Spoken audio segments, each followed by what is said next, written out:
विधानसभा में साथी रहे हैं, कई बार के विधायक रहे और एक समय था जब हम लोग पार्टी में भी साथ साथ थे। तो स्वाभाविक रूप से जिस तरीके से सरकारी तंत्र ने सारी नैतिकता बलाए ताक रखकर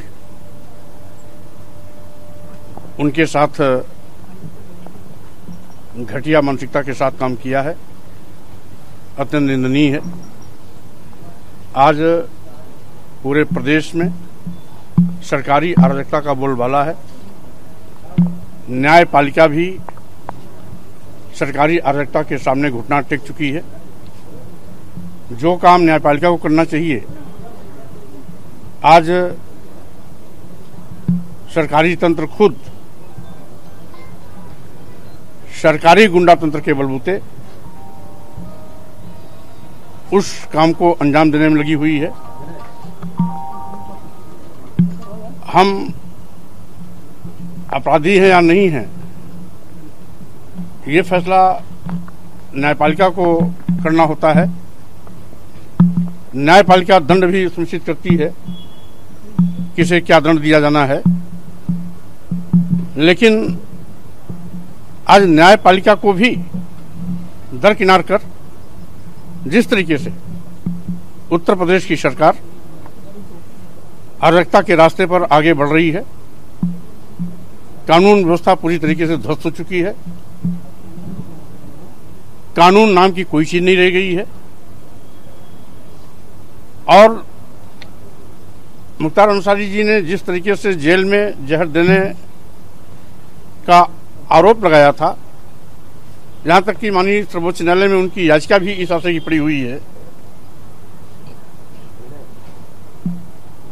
जहर देकर के मारने की साजिश का जो आरोप था, इस घटना से सच साबित हुआ कि सरकारी अराजकता लोगों की पकड़ में आ गई।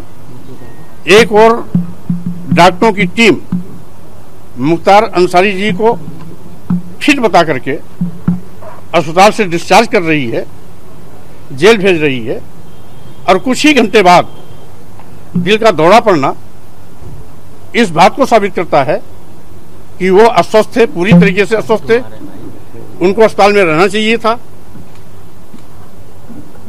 सरकारी तंत्र के दबाव में उनको फिट घोषित करके जबरन जेल भेजा गया। नतीजा हुआ कि वो जो आशंका व्यक्त कर रहे थे कि जहर देकर के मुझको मारने की कोशिश की जा रही है, वो साजिश के तहत सरकार उस पर काम कर रही थी और अंत में वही हुआ जो आशंका जाहिर की गई है। ये बहुत ही दुखद है, घटना है। मैं परिवारजनों को शोक संवेदना व्यक्त करने के लिए यहाँ पर आया हूँ। और जिस तरीके से आज सरकारी तंत्र स्वयं अराजकता के रास्ते पर जा रहा है, ये प्रदेश और देश का भी दुर्भाग्य है कि जिनको कानून की रक्षा करनी चाहिए, जिन्हें न्यायपालिका में विश्वास करना चाहिए, उनका विश्वास न्यायपालिका में नहीं है, उनका विश्वास सरकारी गुंडाइज्म पर है। तो स्वाभाविक रूप से ये बहुत दुखद है, इसकी मैं घोर निंदा करता हूँ। अंतिम संस्कार में जिस तरीके से जिला प्रशासन का कदम सामने आया है, वीडियो वायरल हुआ है, इसको देखते हुए क्या बताएंगे कि क्या इस तरह के जो जिला प्रशासन की रवैया है ये उचित है? देखिए, जब पूरी उत्तर प्रदेश की सरकार खुद अराजकता के रास्ते पर चल रही है, तो उनके अधीन प्रशासनिक अधिकारी भी सरकार के इशारे पर इस प्रकार की बचकानी हरकत करते नजर आ रहे हैं। कल मैंने टीवी और मीडिया के माध्यम से देखा कि जिस तरीके से जिलाधिकारी ने जनाजे में आने से रोकने के लिए एक बड़ी लंबी पुलिस फोर्स के साथ कवायद कर रही थी।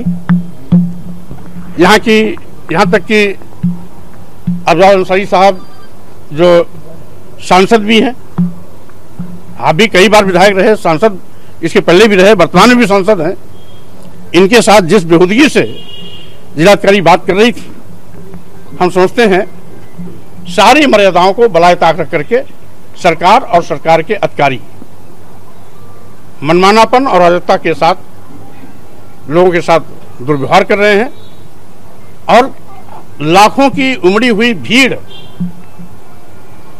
इस बात की गवाह है कि मुख्तार अंसारी की वो लोकप्रियता थी जिसके नाते आसपास से लाखों की भीड़ उमड़ के आई थी। तमाम प्रशासनिक तंत्र के रोकने के बावजूद भी लाखों का हजूम उमड़ा, ये उनकी लोकप्रियता को जाहिर करती है। और साथ ही साथ मुख्तार अंसारी के साथ जेल में, अस्पताल में जो कुछ भी सरकारी तंत्र द्वारा किया गया है उसका आक्रोश भी दिखाई पड़ा। सर, तीसरे मोर्चे को लेकर क्या कहेंगे? फिर से बोलिए सर, तीसरे मोर्चे को लेकर चर्चा चल रही है। आज पल्लवी पटेल, ओवैसी, उनकी पार्टी और साथ आ रहे हैं, तो आपके लिए भी सबकी निगाहें। देखिए, कुल मिलाकर के मैं शुरू से इस बात का पक्षधर रहा कि जिस तरीके से आज पूरे देश में अराजकता का माहौल है, देश का करोड़ों नौजवान बेरोजगारी का दंश झेल रहा है, महंगाई से आम जनता की कमर टूट चुकी है,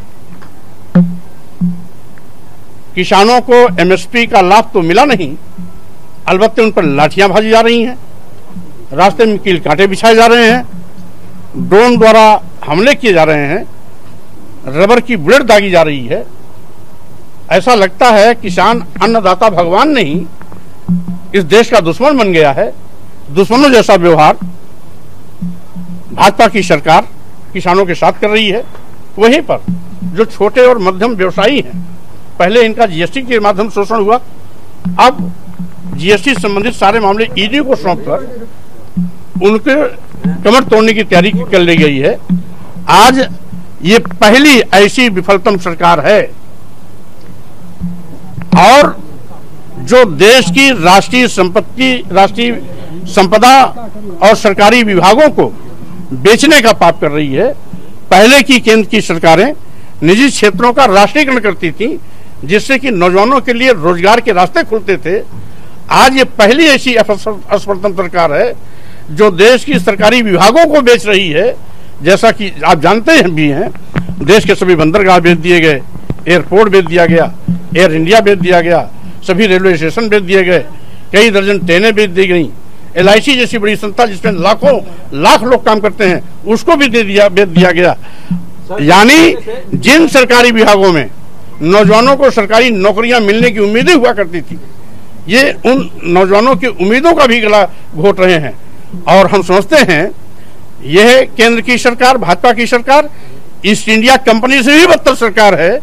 ईस्ट इंडिया कंपनी तो भारत को लूटती थी, तो अपने देश में जाकर के इंग्लैंड में पैसा जमा करती थी, लेकिन ये तो पूरे देश को लूट कर केवल अदानी और अंबानी की तिजोरी भरने में लगे हुए हैं।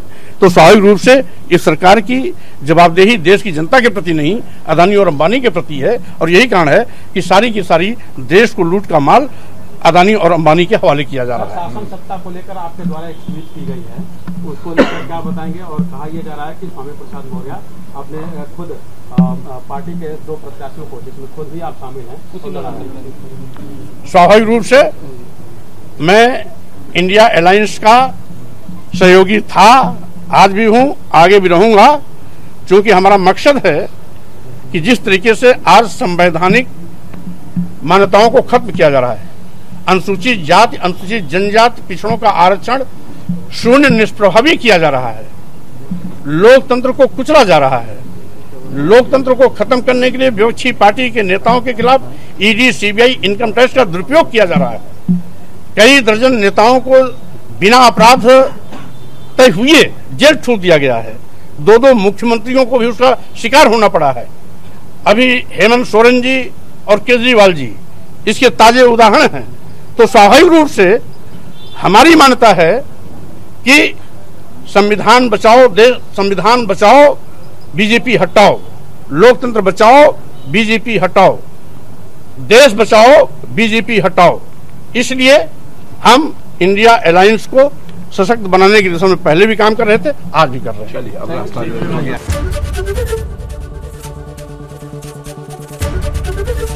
एबीपी गंगा, खबर आपकी, जुबान आपकी।